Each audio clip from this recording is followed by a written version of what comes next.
Thanks for tuning in live to Proline TV, the Our Lads Football Network, as it's another Friday, and that means we're going to talk some college football.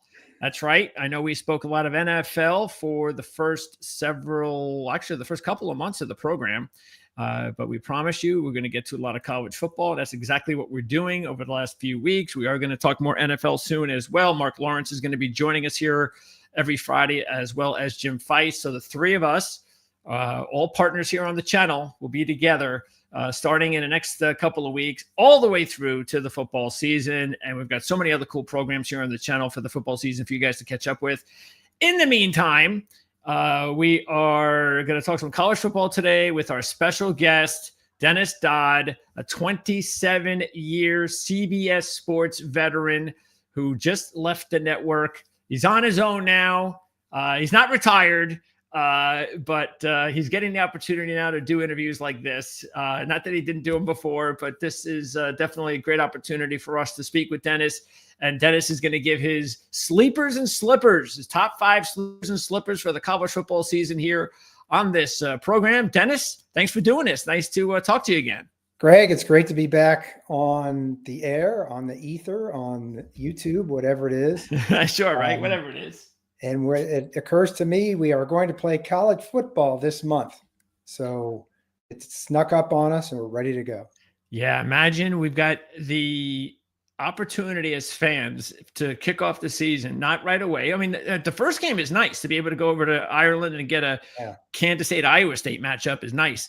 But to get Texas and Ohio State and Notre Dame in Miami in the same kickoff weekend or week between those programs, I don't even care what all the other games are. You can't get much better than those two matchups. No, and you kind of see why Tony Petitti, the commissioner of the Big Ten, wants extra games for his play-in for more content. I'm not saying Indiana Minnesota wouldn't be a compelling game, but it is programming. And when you can arrange games like this, my old friend Gary Stoken, who runs the Peach Bowl down there in Atlanta, is just it's just going crazy because he's arranged some of these games over the years. And there's been people, Greg, that have talked about why not, arrange these bowls at the beginning of the season instead of the end of the season and make them more compelling, or at least some version of them. And I think that's what we're seeing with the playoff being 12, maybe expanding to 14 or 16. The losers of these monster games aren't out of it at all. I mean, we're talking about 9-3 teams being in competition. Yeah, I know there was a big debate on Indiana getting in last year without a tough schedule. I don't think that's what the system wants moving forward. But who knows? I mean, I think it will be better, though, as you said, for the most part, that even if you're 9-3, as long as you've got some really good losses and competitive losses to top 10, top 20 teams, you're more than likely going to get into the playoffs. Yeah, I'll speak on Indiana real quick, because as I had throughout the season, in these super conferences of 16, 18 teams, there's a lot of bad ball in the middle, and that's what they don't tell you about. There's a lot of mediocre ball in the middle, which means in any given season, a school can have a conference or a schedule such as Indiana's. Well, that's fine, but you have to look into it. Indiana played last year the defending national champions, Michigan. I know they were down, but again, that's not their fault, the schedule. And they played the reigning national champions, Ohio State. I think only one other team, there may be more in the Big Ten. I think one other team in the country may have done that. Penn State, because they played both of them. They got rid of the divisions. So I don't say anything bad about Indiana. Bill Snyder made a career out of playing punching bags at Kansas State when they were the worst program in the country, to do nothing but build confidence. And so when they went into Big 8 and Big 12 play, they were a little bit seasoned. I'm not saying that's what Curt Cignetti's doing, but I firmly believe they should have been a playoff team last year. That being said, they're on my list as one of the slippers. Okay. Well, before we are they? I don't see them here. They're in the conversation. Oh, that's right. They're the next best, or the next at large, whatever. At large slipper. I got to put that in there because I know it was in there. Okay. So that's the debate I guess we're going to keep talking about, which is fine. I have no problem with debates. I know it's kind of silly when they talk about things like, remember, I remember when the whole debate came out, and it still, I guess, is a little bit when it came out initially to anybody that was against 12 or 16, and they would say, well, you're just going to argue then when there's 12 or when there's 16, who the 17th is. And so my answer to that is, well, nobody's going to listen though. I mean, at that point, if you're 17 out of 16, nobody cares what you're going to say, really. I mean, sure, that team, but it's sort of like the whole 68, 69 thing in college basketball. It's a nice debate for a couple of hours, and, it's fun. But once the tournament starts, nobody remembers the team that was 69 or 70. So I just think we are going to get to 16, though, Dennis. I think it's going to happen sometime soon. And when we do, I think it will be better because then, when there are teams like Indiana that sneak in with one loss and things of that nature, well, I don't think many people will mind as much because the rest of the teams that are within that playoff season you're gonna have 4 or 5 teams with 2 or 3 losses, and how many other 3-loss teams do you want in there? So I think it'll be better for the league, for college football whenever they get around to putting in another 4 teams in there. Yeah, let me say this real quick. The SEC has dominated the conversation because of what didn't happen to them last year. They didn't get South Carolina in. They didn't get Alabama in. I don't think they should have been in. I mean, Alabama got 40 points scored on it by a Vanderbilt team that didn't win 10, didn't break out like Indiana, but went 7-6. South Carolina lost to, I believe it was Kentucky, and went 9-3. These weren't playoff teams. And so the argument of the SEC is that, well, the schedule is so tough, you've got to expect 3 losses. Yeah. They played a superior schedule. What the Big Ten's not doing and taking that and saying, hey, we've won the last 2 national championships. The SEC hasn't been in consecutive national championship games for the first time in 20 years, not since Texas USC in 2005. So what are we talking about here? We're being brainwashed to sort of like believe that the SEC plays such a monster schedule that, that you can't even touch it. Well, that's not the case. The SEC is down until further notice. I'm not saying they're going to win it all, not win it all this year, but they've got some work to do. Whereas the Big Ten, and Greg, you remember this for years, the Big Ten was seen as slow, plodding, northern, glorified MAC, basically. Yeah. And even though Purdue and Minnesota and the likes of those are at the bottom, it's still, I would argue, the best league in the country, and that's not going to change until we start playing some football again. And now with Oregon and USC and UCLA, the Washington, that makes them even that much more deeper and tougher.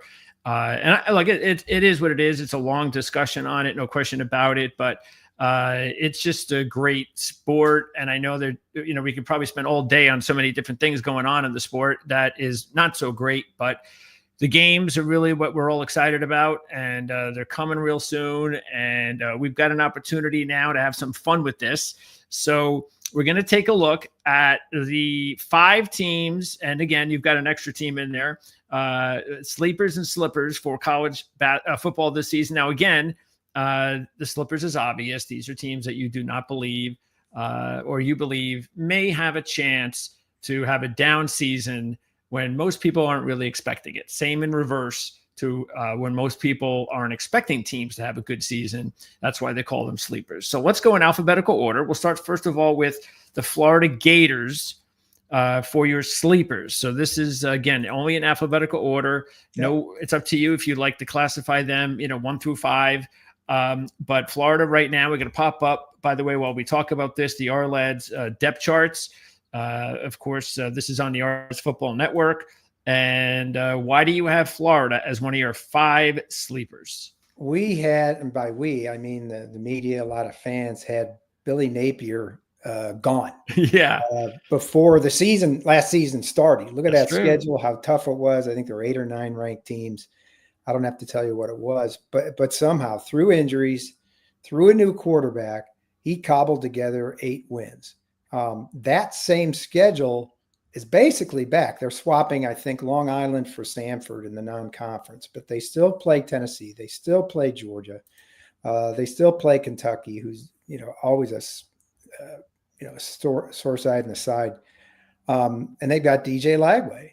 So, I think Billy Napier's on an upturn here. I don't think this program is going to cater. I think this gave them tremendous confidence last year. Now, the problem is on August 1st, right now, DJ Lagway is last seen walking around camp in a boot. He had a slight, he had a slight injury this week. I think it was last week.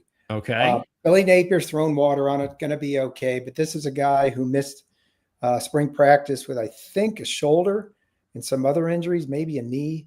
But Florida's, if they're better, they're going to win 9 instead of 8. And we're going to be talking about them as a possible playoff team. So in a deep conference, obviously. So I am a Billy Napier fan. I think this could be an example of you just stick with a guy long enough, he may turn it around. Bill McCartney, I think, was 5-17 or 5-22 in his first 3 years at Colorado. He was terrible. That's a good one. He's the best coach I've ever had. So that's it. I think Florida's a team to watch. Put it that way. Yeah, I just popped up their odds. They were 18-1 to win the SEC. Mm-hmm. And again, just taking a look at the teams that are ahead of them, the obvious teams, the same old. So just taking a look here, and Texas A&M is another potential team to keep an eye on if the quarterback can throw the ball a little bit. We know Reed is a dynamic. I love Marcel Reed. I do. But they haven't won anything since 98. And look, and I love Mike Elko. But until they do it, they haven't. Until they do it. Yeah, until they do it. Now, yes, A&M should have better odds than Florida. Absolutely. But again, the A&M is still A&M. They can't win the big one. And South Carolina is another team, as you mentioned, that some people thought could have been in the playoffs last year. They have a real nice quarterback, dynamic quarterback that is getting some interesting looks now all of a sudden, as maybe is he another Anthony Richardson type.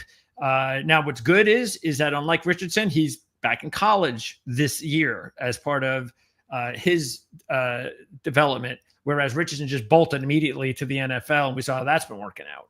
So he gets another year, and we'll see whether or not that'll help the kid. But it's nice to see programs like South Carolina play, important football games.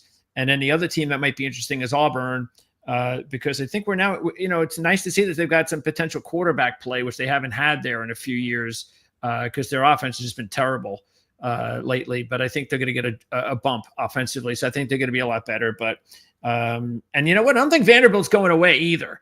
I think they're going to have another good season. I think they're a 6-win type team. Yeah. So I think they're a bowl team again this season. That's nice to see. What did you really think last year when Vanderbilt upset Alabama? I mean, that was almost surreal. I was like, what am I watching here?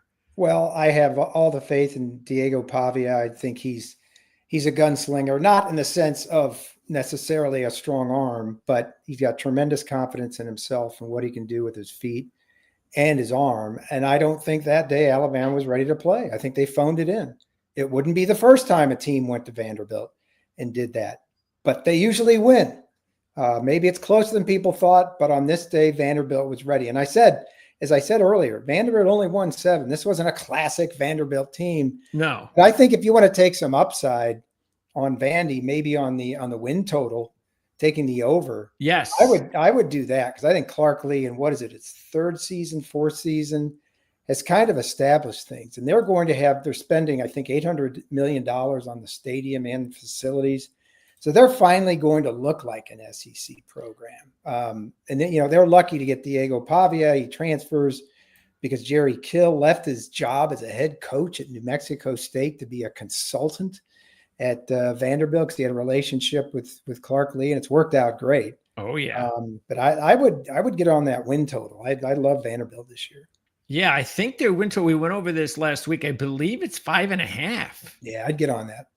Yeah, absolutely. I was surprised by that. I was like, wait a second. You don't think Vanderbilt, who I think is clearly going to be a better team this year? I know their schedule is tough. I think that's the reason why they're looked at. Here it is. They're 5.5 here. Mm-hmm. So I think it's their schedule.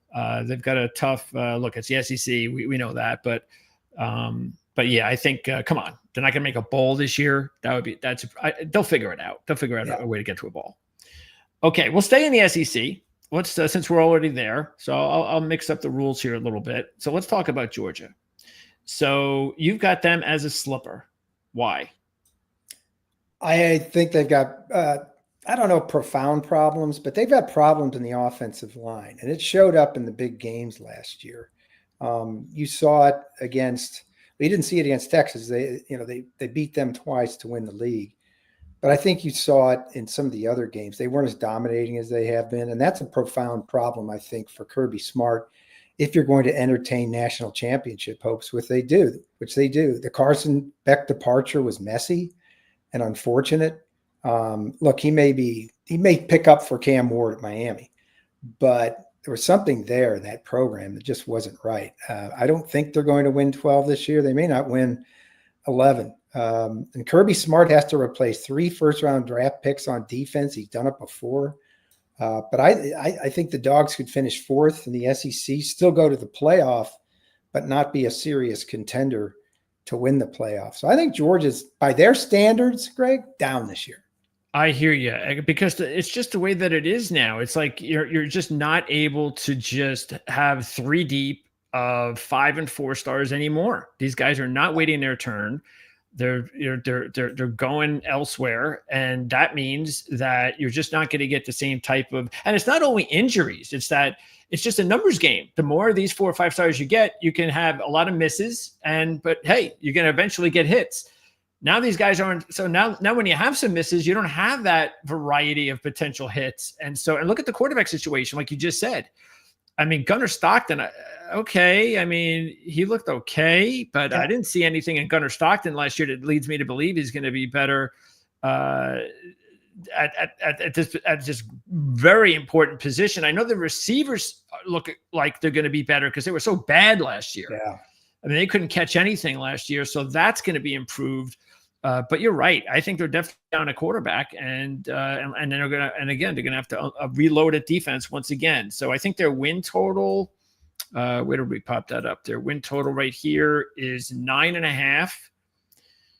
So that means you think they're going to go under? Yeah, I think there's a chance. Given that schedule, we know who they play every year, and they're going to have to go through Texas. They're going to have to go through Alabama at some point, either in the championship game or the playoff, to get what they want. So from 2 years ago, when they thought they should have been in the playoff, the last 4-team playoff, and lost by 3 to Alabama, that's all that kept them out. And they could have won the whole darn thing. I think they've taken 1 step, maybe 2 steps back, and I think it focuses on that offensive line. Okay. Let's go to let's go to the ACC for your next sleeper. And I love this one because this is actually a team that I'm totally on board with. And I think they are definitely a ACC championship game sleeper. Matter of fact, I just interviewed their analyst last week. That's on this channel. I did that for this reason, because I like them. First time I've ever interviewed a Georgia Tech analyst before, but there's a reason for that, is I like this team as well. Yeah, I love Georgia Tech. I think they're playing free and easy under Brent Key. He returns as leading passer, Haynes King, their leading rusher, their leading receiver. They're that rock in the shoe for whoever plays them in a league where they can, stock up some wins. They had 6 games last year that were decided by 8 points or less. Now, those could go either way. Usually those even out over time. So it could be they could win 7 this year. They could win 9. I love Georgia Tech. They are not taking any excuses. They think Atlanta is theirs, not Georgia, in terms of recruiting. You can say it. You still have to do it. But I love the swagger. I think you got to take the over on last season's 7 wins. I think they're going to be a top 15 team in the rankings when we're done. Yeah, matter of fact, I don't know what other bonuses. Usually you can get an alternate. I would actually go with the alternative line, and I'd be willing to give an extra point and say that maybe they could even get to 9 if I'm going to get better numbers there. So, but yeah, I'm with you. They're really looking like because of especially Haynes King. Just about Texas A&M probably wondering, where was this Haynes King when he was here? Yeah, right. That's the good thing about the transfer portal. There's a lot of bad about it, but there's also a lot of good. And this is part of the good, is that a Haynes King, I think he was a 5-star recruit, just doesn't live up to it at Texas A&M. And you think, he's done, goes to Georgia Tech. And now, like you said, he's one of the best quarterbacks in the conference. There's, you probably agree with this, there's no, patience in the NFL or college for quarterback development. I mean, Lenora Sellers was a guy who developed late. Haynes King was. If you're not that guy, or you plan out your own career like Arch Manning, I still can't believe he's waiting. He left 2 years on the table for a chance to play at Texas. Yeah. I get it. He's he's at a power. He's with the number one play caller probably in college football, and he's going to get to the league with not many miles on the tires. But I don't know how this got away from Georgia Tech, but I agree. There's a chance you got to put Arch Manning in that category. He's a late developer because he hasn't developed yet, frankly.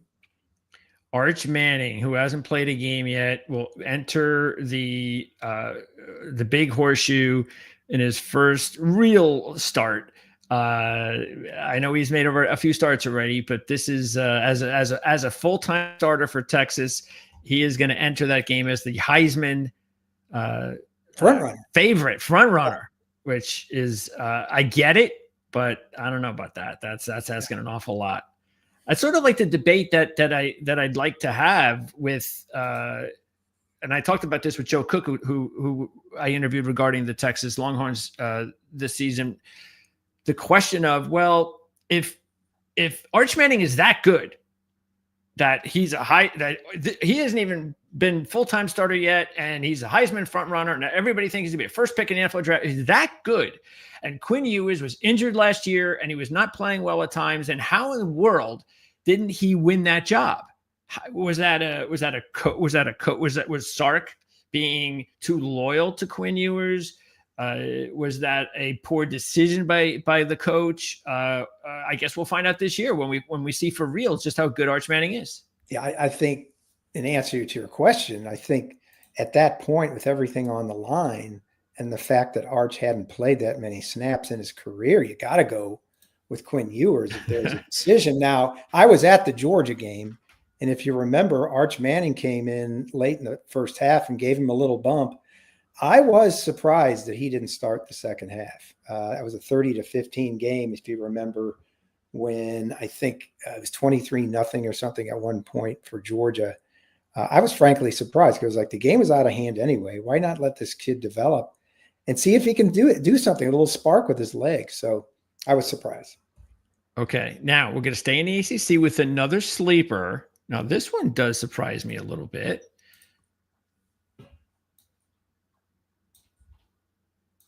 Virginia.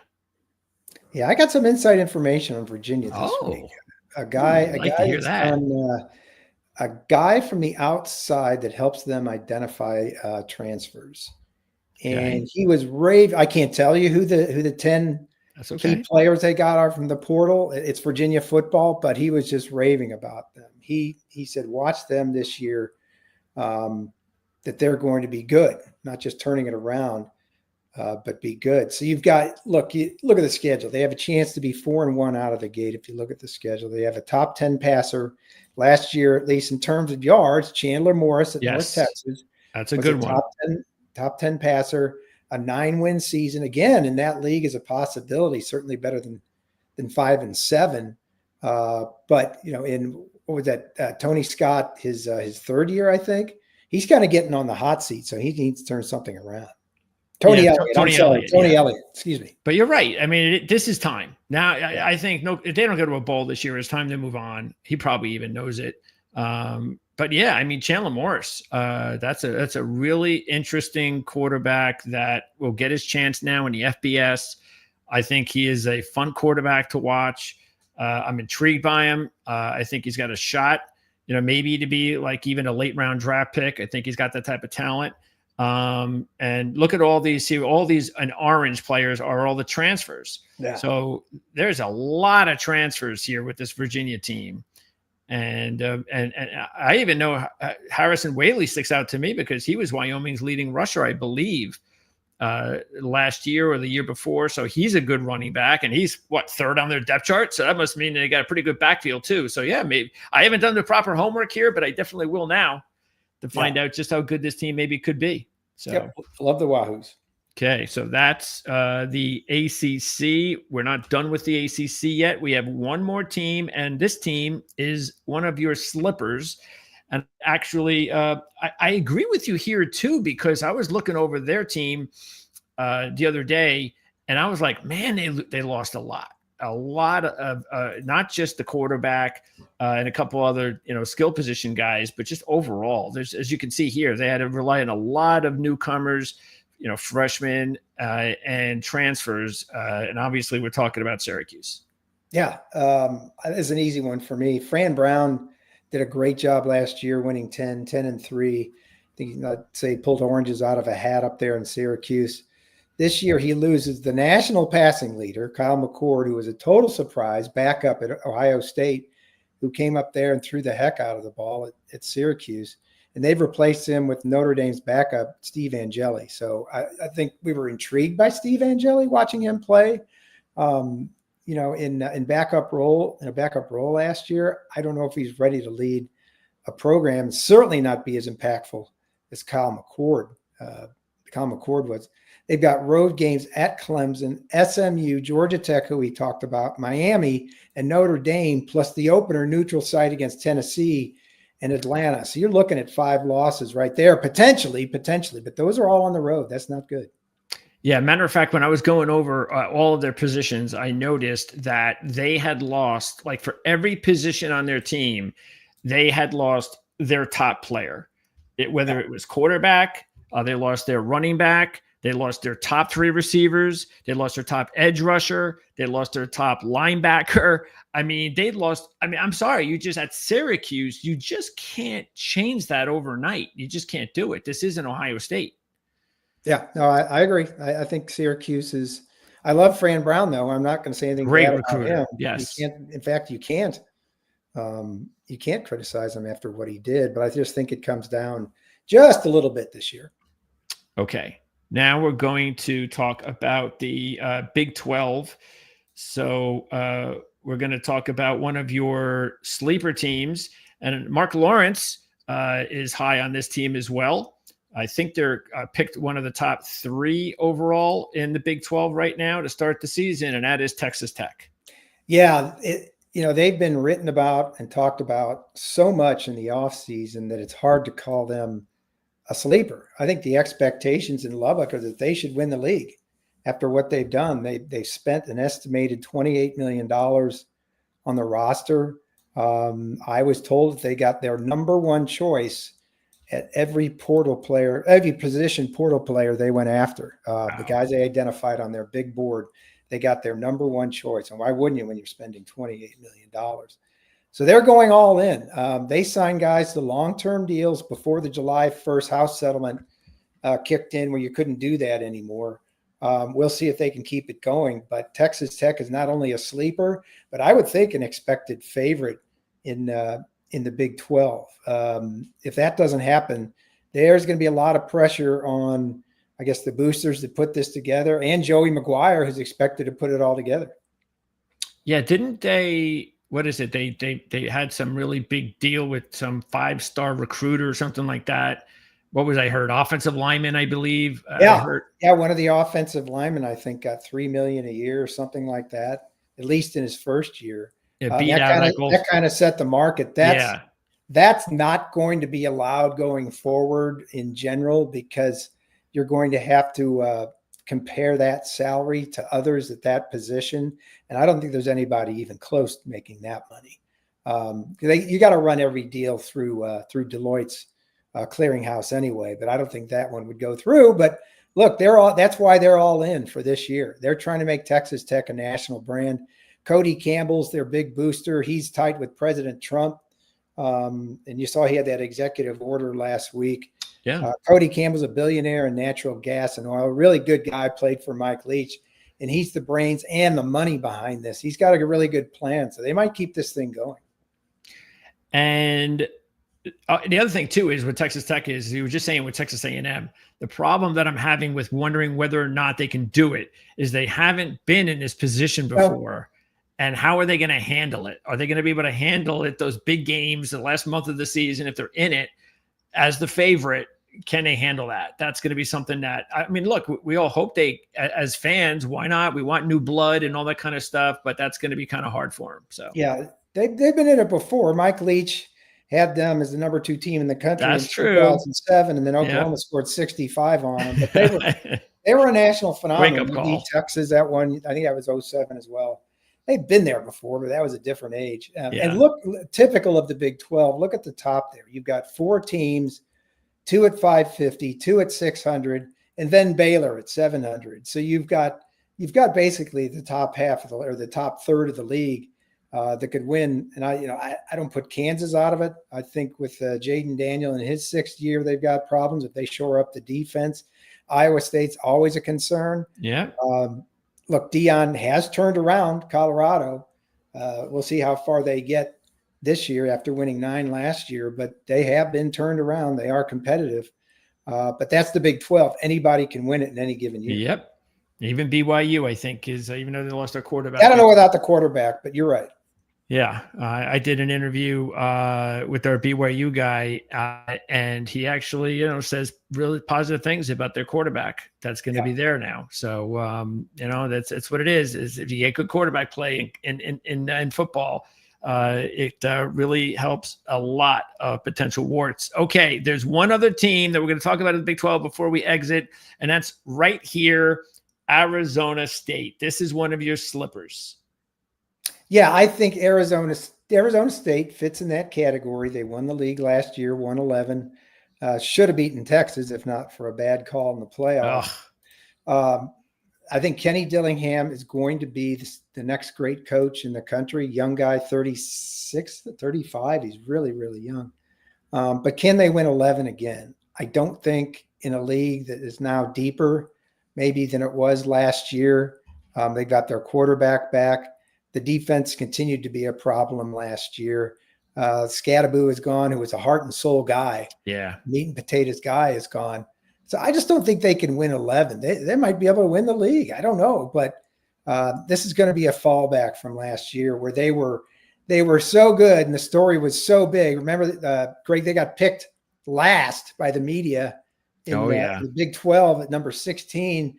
That the Big 12 was so embarrassed. We don't want that to happen again. They don't do a preseason media poll. I thought that was silly. That was silly and gutless. I mean, give these kids some shine. Who are they embarrassed about? Some punks on social media? Come on. Yeah, look, Arizona State was a great story because they were picked 16. That's right.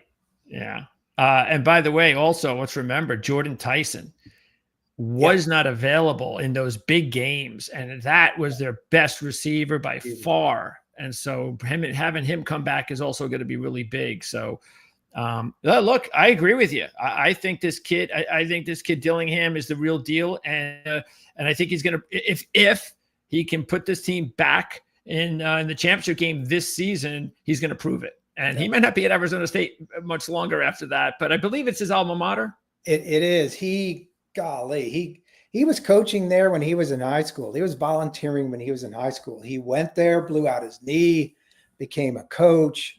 If he's successful, I dare say he'd retire there. I don't think he wants to be anywhere else. They can't, if he's successful, he can't pay him as much as others, but you're going to get a Kenny Dillingham discount because he absolutely loves the desert. Okay, now we're going to go into the Big Ten, and we're going to go to a slipper because we only have one more sleeper, and that is an FBS Group of 5 team. But before we get to that final sleeper, we've got a few more slippers, and they're all in the Big Ten. So we're going to start with the defending national champion Buckeyes, who will play those Texas Longhorns Week 1. Nobody knows how good Julian Sayin is going to be, but he's being talked about as another great Ohio State quarterback, but until we see it on the field, I guess, and they lost just a ton of talent, no question about it. Yeah, 15-1.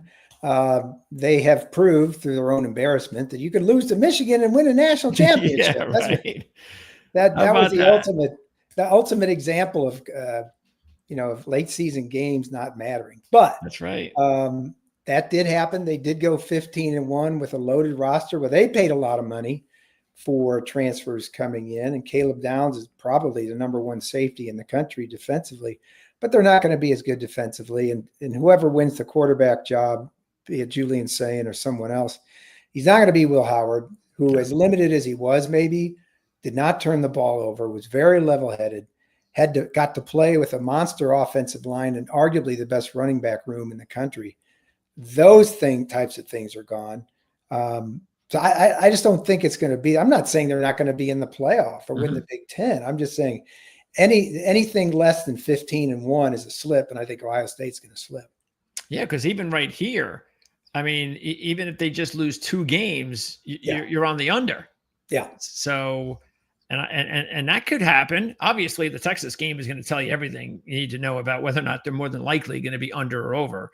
Yeah. Same thing for Texas. But yeah, you're right. I mean, after that season, anything like a 9 or 10 win season would be considered a slip. I was at that Michigan game, and I've never seen a locker room or a team or a program and its fan base more devastated than what it was against Michigan. We all saw the game. They weren't ready to play Michigan for whatever reason. They were 21-point favorites. And again, just thought they could probably throw their helmets on the field and win. And then you get to the flag planting. Obviously, that was the most fight they'd shown all day. Yeah. And I only mention this because I asked Will Howard in the post game, the very last question that was asked of him, I said, Will, where on the list of, outcomes of this game does the statement that you're still alive for the playoff? And he said, it's not even crossed my mind. And look what happened. That shows you what a great job Ryan Day did. Nobody was talking about the playoff, which they were in, even after losing. But no one's talking about them winning it. And for them to winning it in the fashion they did is a credit to Ryan Day and everybody there. And this player right here is the next superstar in the NFL. Is. He already is a superstar. Yes. I mean, wow. And there were still some people, especially last year, because there were so many other really top players. He might have got lost in the shuffle. But this season, he really should have a little bit more notoriety and prove to everybody. This, again, I don't know at the NFL with their safeties, and they don't want to pick them in the top 5 or 10 anymore. But if they're going to pick a safety in the top 10 anymore, he's definitely going to be the guy. Well, he's a guy, if they wanted to use him that way, could play running back or receiver. He was trying to convince people at Alabama to do it and at Ohio State. He drops down into that robber position that Honey Badger made so famous at LSU, and he affects the game on so many levels because he can play all 3 levels. He can play at the line and either an outside linebacker technique or getting his hands on slot receivers in the inside. He can play behind the linebackers, or he can play deep. And that's why he's so valuable in any given snap. Lincoln Riley. Wow. How things have changed just in a few years for Lincoln Riley. The bottom line, though, is with Riley is that he just hasn't been able to recruit. And I know it's a transfer deal now, but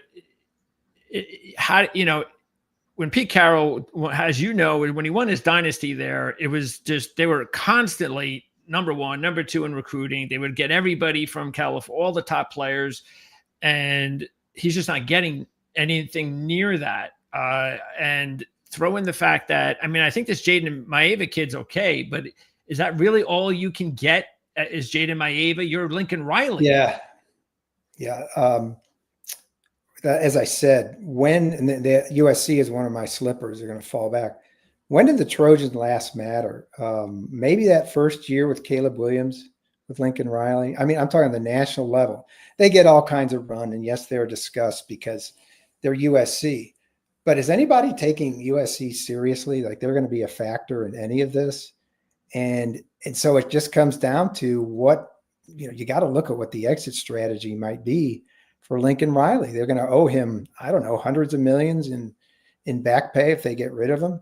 But things aren't going well in a league where, Washington is taking a step up. Oregon might be the best overall program behind Ohio State, Penn State is favored to win the league. Where does USC fit in there? I haven't seen any predictions, but I got to think right in the middle. And the biggest headline of the offseason was them still complaining about having to play Notre Dame. They might drop Notre Dame. What does that say to recruits? What does that say to the players on the team? You want to get rid of that game? That's terrible. So there's just no buzz about a team that's right in Hollywood, and is not very good right now. Well, as far as Vegas is concerned, they do have them right after the Big Four. Yeah, at 22 to 1. A big drop after Michigan. It is. Yeah. And look, they should be fine. But look, if they're going to slip, they were 6-6 last year. Yeah. So that means you're thinking they may not even hit a bowl. Yeah. So, all right. And then the other team you actually think it will slip is this one right here, the team that had that big season that we spoke about before, and that is Indiana. Yeah, Indiana's kind of my also to be mentioned. They weren't in my top 5. But again, when you win 12, you go to the playoff. You are a factor in the Big Ten. One of the biggest, improvements from one year to the next in Curt Cignetti. And the way he did it with the swag, but mostly, he brought in players, but some of the players they had was amazing. So I don't think Indiana being Indiana, I don't think they can duplicate that. Yeah, what I'm going to be interested to see is, and I think he's going to do just fine. I think he's a good coach, but he did bring in a lot of those kids with him, those top players from that program with him. They're gone now. I think most of them, if not all of them, are gone. Yeah. And now I'm hearing a lot of big things about Fernando Mendoza, and I think he's a nice quarterback, but I don't know. It seems like some of these outlets are getting a little carried away. I don't know what they're seeing. I see a nice quarterback, but hey, maybe he can get something out of Mendoza that could take him to that next level. And if so, then maybe Indiana will be a lot better than we think. I like Mendoza, but Indiana being Indiana, you're going to have to start playing in weather in October. And so you're not going to blitzkrieg through the air with an arm. They didn't last year. They did it with defense. They did it with special teams and some timely plays on offense. So, yeah, I agree. It's an upgrade at quarterback. It certainly is. But I don't know if you can rely on that to get past 12 wins. And the final team is going to be your final sleeper, and it's the only team from the FCS, and it's Liberty. I love what Liberty's done. Jamie Chadwell's third season. They won Conference USA a couple of years ago and went to, Fiesta Bowl, and got blown out by Oregon. If they did that now, they would be in competition with somebody from the group of 5 for a playoff spot. They've lost Caden Solder, their quarterback, to the portal. But if you look at their schedule, they have a chance to run the table. And I'm not going to tell you Conference USA is a great power it's a bad conference. Run through it. No, it's not. Sun Belt's past them. They're number, whatever it is now, 9 out of 9. But I love Jamie Chadwell.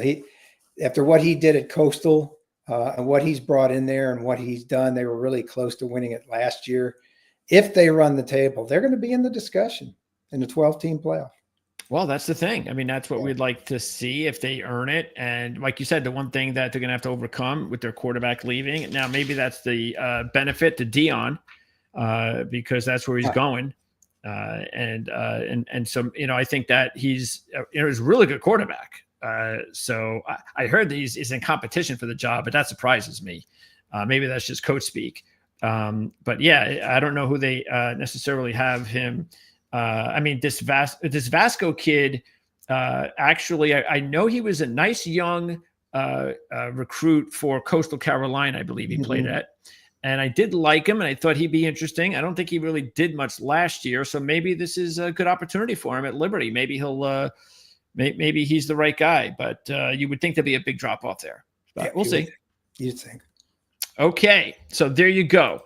That is Dennis Dodd, Sleepers and Slippers for the 2025 season. And I really appreciate you taking your time out, Dennis, to joining us here. Hopefully we get an opportunity to do this a lot more. And what are you up to? What's next for Dennis Dodd? Working on some special projects, doing some video, Relaxing a lot. Not in my current pace that I was before, but staying current on the game. Absolutely. Excellent. Well, again, thanks for doing this, Dennis, and have a great season. And hopefully we'll talk to you again real soon. Thanks, Greg.